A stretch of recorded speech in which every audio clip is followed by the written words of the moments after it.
Do you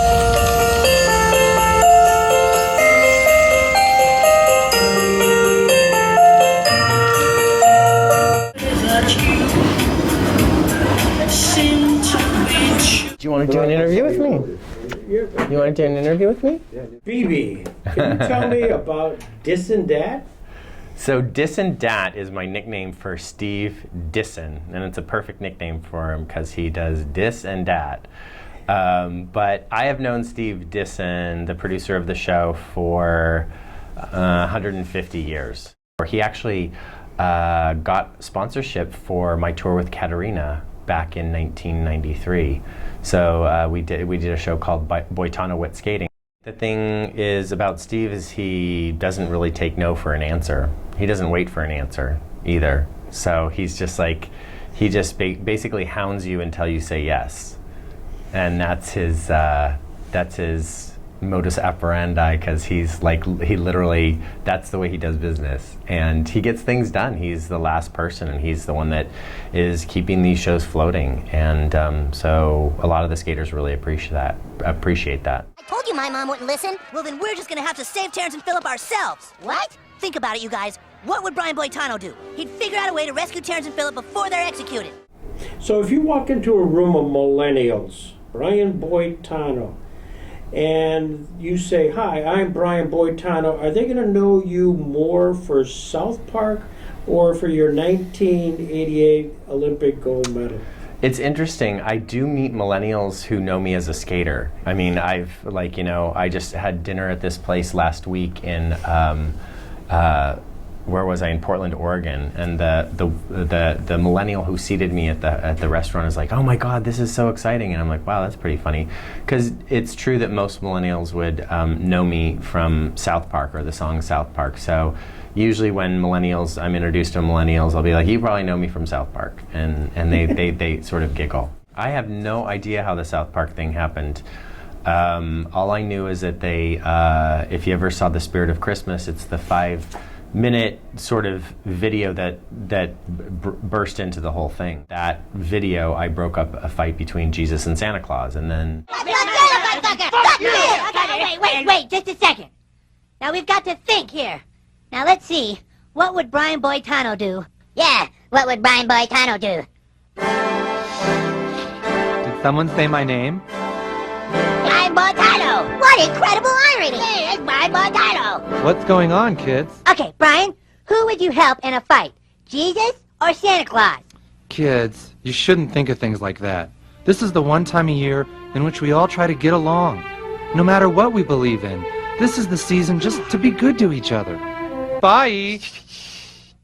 Then they wrote a song about me for the movie after it became popular, and I had never seen it, and finally I decided to go see the movie when it came out, and I was worried about the song at the beginning, because they were notorious for picking on people. So I was like, God, I hope they don't pick on me. So I went, and it was actually a good song. So. What would Brian Boitano do if he was here right now? He'd make a plan and he'd follow through. That's what Brian Boitano do. When Brian Boitano was in the Olympics skating for the gold, he did 2 style cows and a triple Lutz while wearing a blindfold. When Brian Boitano was in the Alps fighting grizzly bears, he used his magical fire breath and saved the maidens there. So what would Brian Boitano do if he were here today? I'm sure he'd kick an ass or two. That's what Brian Boitano do. I want this beach trip out of me. It has stunted my vocabulary, and I just want my mom to stop fighting everyone. For Wendy, I'll be an activist too, cause that's what Brian Boitano do. And what would Brian Boitano do? He'd call the kids in town and tell them to unite for truth. That's what Brian Boitano do. So I was like, okay. And it just became part of my fabric. It's truly has interwoven itself into the fabric of my business and my personality and everything. Interesting, because I didn't embrace it at first, because I thought, oh, this will blow over in 5 years and nobody will remember it. Like I thought, oh, the movie will leave and then nobody will see it. But then everybody rented the video, and so it got to be like more and more, and then literally everyone. I mean, I think probably 95% of everybody that I meet knows what South Park or the song is. Boitano jumped through time to the year 3010. He fought the evil world, not came to save the human race again. And when Brian Boitano built the pyramids, he beat up Kubicka.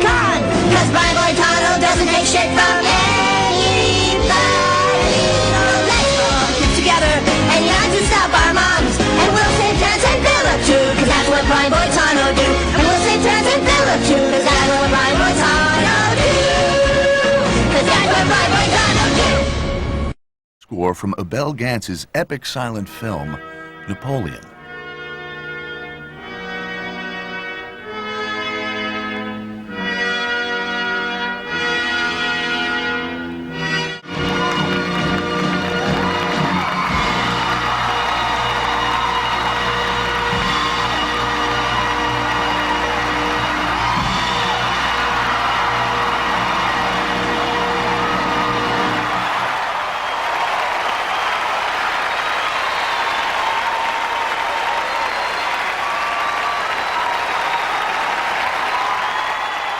With this performance, Boitano achieved his dream of Olympic gold. It's reported that he later remarked, "I'd been told as a child that no one ever skated their best in an Olympic performance. My dream was to change that, to prove that it didn't have to be this way." As a roller skater on the sidewalks in California. I mean, I was a little boy roller skater that put on my brother and sister's roller skates over my shoes, and I just loved it. I loved it, loved it, loved it. And my mom knew that I loved it so much, she took me to San Francisco to see an ice show called Ice Follies. And I remember everything about it, and that was the moment that I decided that I wanted to skate for the rest of my life. 1987 Worlds in Cincinnati, it was, my chief rival was Brian Orser for the Battle of the Bryans in Calgary in the Olympics. And I had won the World Championships in 1986. And in 1987, Brian Orser won the World Championships. And so I was talking to his choreographer in the lobby, and she said, "How did you get involved in skating anyway?"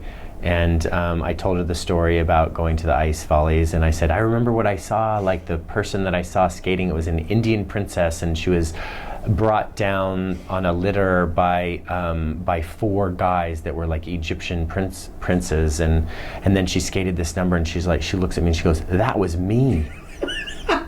And I'm like, "Really?" She goes, "That's the number that I did, and I remember doing it in San Francisco." And she goes, "God, I could kill myself for inspiring you to skate." It's a good story, yeah. Great story. There was a skater that I really modeled myself after technically. He was so advanced, he was so far ahead of everybody, and he was a national champion in 1976. His name was Terry Kubicka, and he was the person that I looked up to.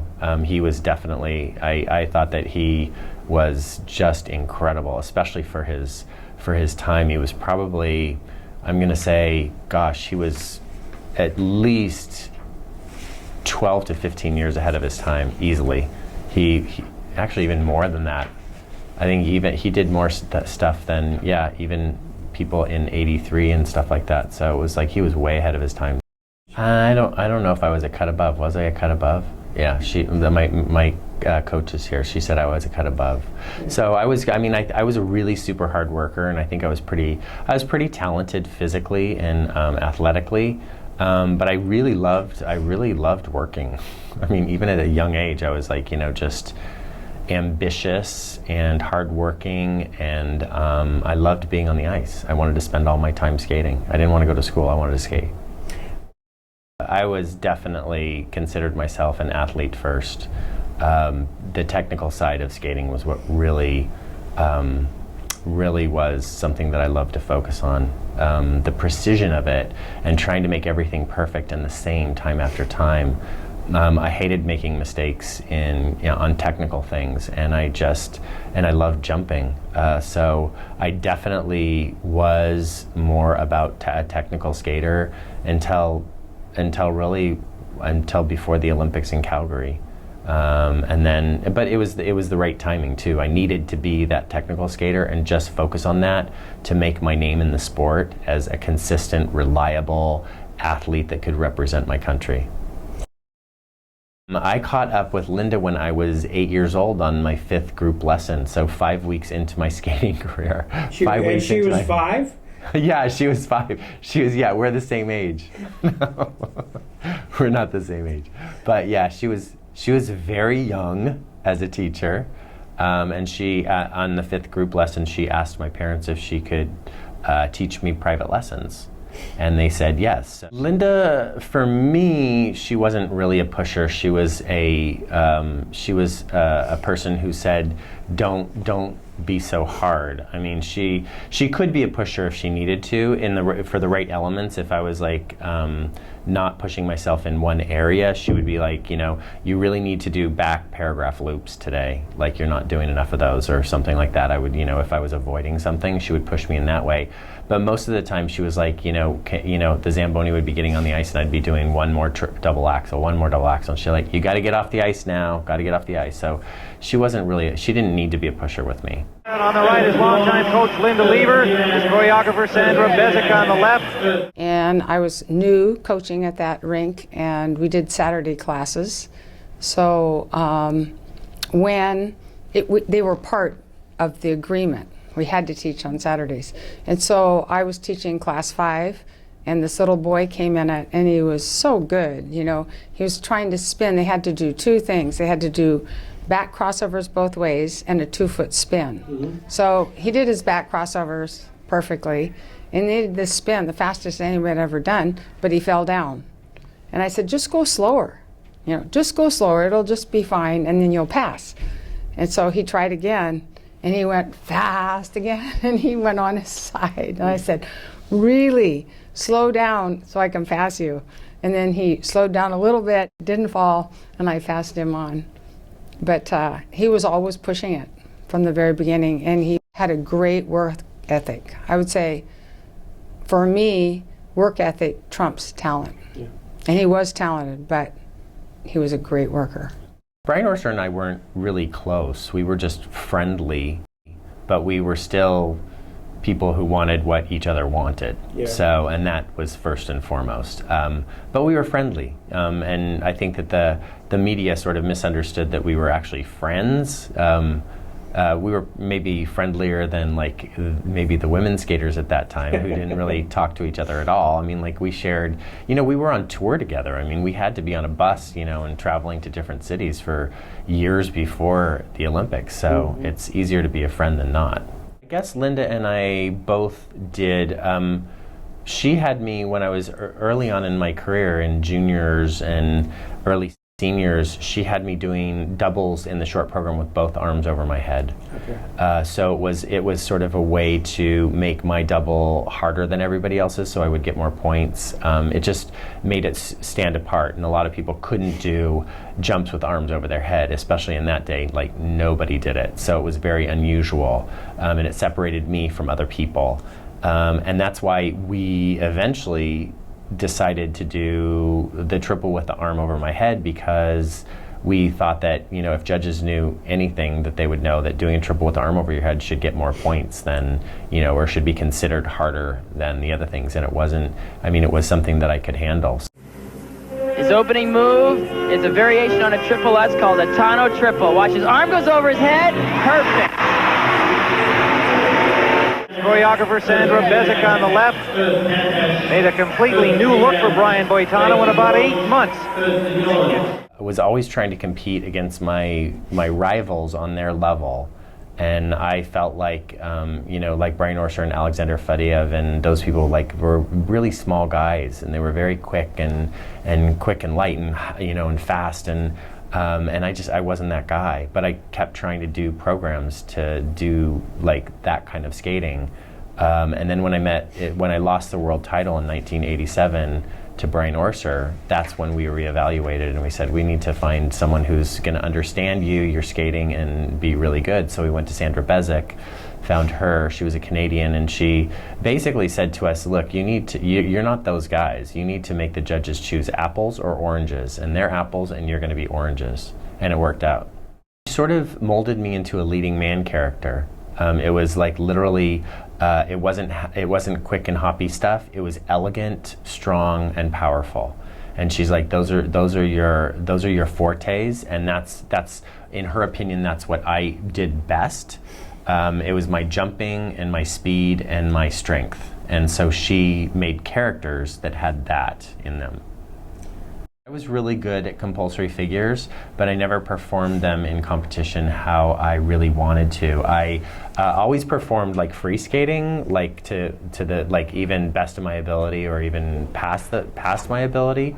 But in compulsory figures, I was always disappointed because I would get really nervous for that for some reason. And so it wasn't really until the Olympics in Calgary that I performed some figures that like I really, and in Worlds as well, I performed figures to like sort of the best of my ability. In '88 I knew that for me, I had to be perfect because I felt like Brian it was his turn to be the Olympic champion. He was second to Scott Hamilton 4 years earlier. He carried the flag. It was in Canada. It was like everything. It was written in a script for him to be the Olympic champion. So I knew that in order to beat him, I had to plan twice as much technically in my program, which I did.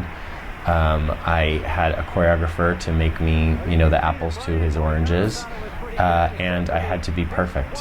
And I knew that I couldn't make a mistake. And in a way, it was almost like a relief because I knew that if I even made one mistake, that it would be over, and it wouldn't be like sort of hoping. I knew, it's like this is the line, and and I really felt like I could. I really felt like I could do that. I really felt I could be flawless that night, and fortunately, I was. How did you learn about it? I mean, you skated before Orser, didn't you? I did, yeah, but I was in the. After I skated, I thought my job is done. I don't really want to listen to him or watch him skate, so I just went in the dressing room and put my headphones on, and I waited, and then I took my headphones off at the point where I felt like his marks would be done and they would be on to the next skater, and I just heard his last mark, which is a 6.0.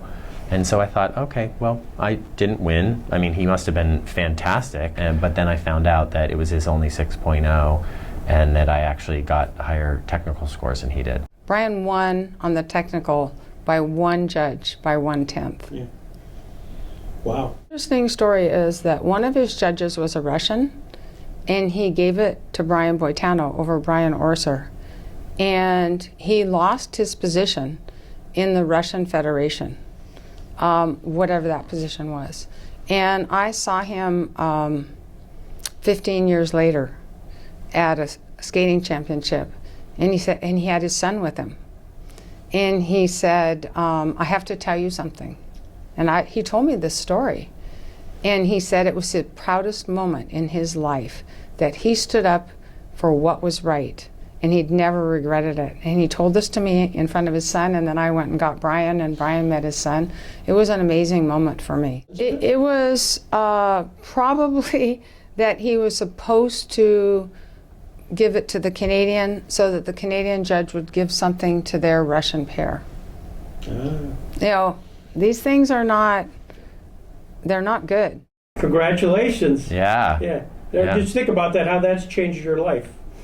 It's opened many doors for me. It's a totally different life than if I would have not skated perfect that night. So I'm appreciative of it, and it's definitely made a lot of opportunities for me. And to meet Steve Disson, it doesn't get better than that. Your words, not mine. Thank you, Brian. All right, thanks. Steve said if you get a chance to meet Linda, she's a class act, and so I'm thrilled to have done that. Thanks back to Steve. He's really done a lot for the world of skating, and we all appreciate it. And what's your story about Steve? Oh, they're all X-rated. Not telling one.